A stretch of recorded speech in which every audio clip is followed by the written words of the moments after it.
மாதிரி அரசாக இருக்கிறது. அதுதான் திராவிட மாடல், திராவிடியன் மாடல் என்று அவ்வப்போது நம்முடைய முதலமைச்சர் அவர்கள் குறிப்பிட்டு வந்தார்.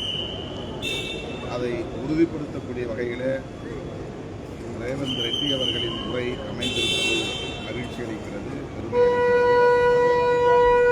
தமிழ்நாடு முதல்வருக்கு என்னுடைய பாராட்டுகள், தெலுங்கானா முதல்வருக்கு என்னுடைய வாழ்த்துக்கள். இன்னும் ஏற்கனவே நம்மளுடைய திட்டங்கள், காலை உணவு திட்டங்கள் கூட, குறிப்பாக மதிய உணவு திட்டங்கள் கூட பல மாநிலங்களில் எடுத்து நடத்த ஆரம்பிச்சிருக்காங்க. நம்ம இன்னும் யோசிக்க வேண்டியது இருக்கா சார்? திட்டங்களை செயல்படுத்துவதில் அடுத்த வேறு மாநிலங்களுக்கு முன்னுதாரணமாக இருக்கிறதுக்கு இன்னும் உழைக்க வேண்டியது இருக்குன்னு நினைக்கிறீங்க? தமிழ்நாடு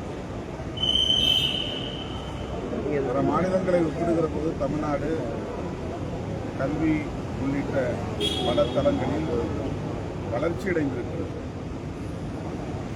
அதனால்தான் பிற மாநிலங்கள் நம்முடைய மாநிலத்தை பின்பற்றும் நிலை வந்திருக்கிறது என்பதை யாரும் மறுக்க இயலாது.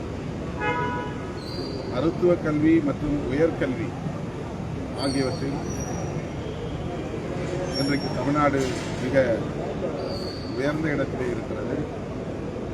பல மாநிலங்களிலிருந்து ஏராளமான மாணவர்கள் தமிழ்நாட்டை நோக்கி படையெடுத்து வருகிற சூழல் வளர்ந்திருக்கிறது. அதுபோல இன்னும் பல சாதனைகளை படைக்கக்கூடிய அளவுக்கு, பல மாநிலங்களுக்கு முன்மாதிரியாக வழங்கக்கூடிய அளவுக்கு தமிழ்நாடு திராவிட முன்னேற்றக் கழகத்தின் தலைமையிலான மதசார்பற்ற முற்போக்கு திட்டத்தின் மூலம் சாதிக்கும் என்கிற நம்பிக்கை இருக்கிறது.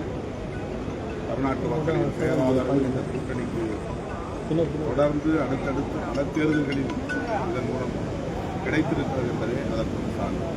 ஓகே, இதே ஒரே கேள்வி சார். சட்டமன்ற தேர்தலுக்கு இன்னும் 5 மாதங்களுக்கு மேலே இருந்தாலும் அவரவர்கள் கட்சி சார்பில் பணிகளை தொடங்கிட்டாங்க. விடுதலை சிறுத்தைகள் எப்பொழுது தொடங்கும்? தமிழ்நாடு முழுக்க சுற்றுப்பயணம் மேற்கொள்ள திருமாவளவன் திட்டம் இருக்கு. முதலமைச்சர் பதவிக்கு போட்டியிடக்கூடிய கட்சிகள் திமுக, அதிமுக,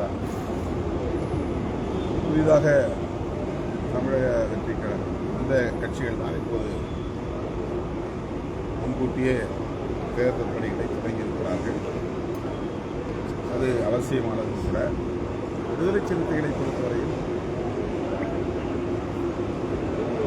திராவிட முன்னேற்றக் கழகத்தின் தலைமையிலான கூட்டணியில் அங்க வகிக்கக்கூடிய ஒரு கட்சி. அதே நேரத்தில் தனித்து இயங்கக்கூடிய வலிமையோடு இருக்கிறோம். அந்த தனித்துவம் பாதிக்கப்படாத வகையில் கட்சியின் கட்டமைப்பை மேலும் வலுப்படுத்துவதிலே கவனம் செலுத்தி வருகிறோம். அவர்களுக்குள்ளாக புதிய நிர்வாகிகள் நியமிக்கப்பட்டு புதிய வேகத்தோடு என்னுடைய களப்பணிகளை தொடங்கும்.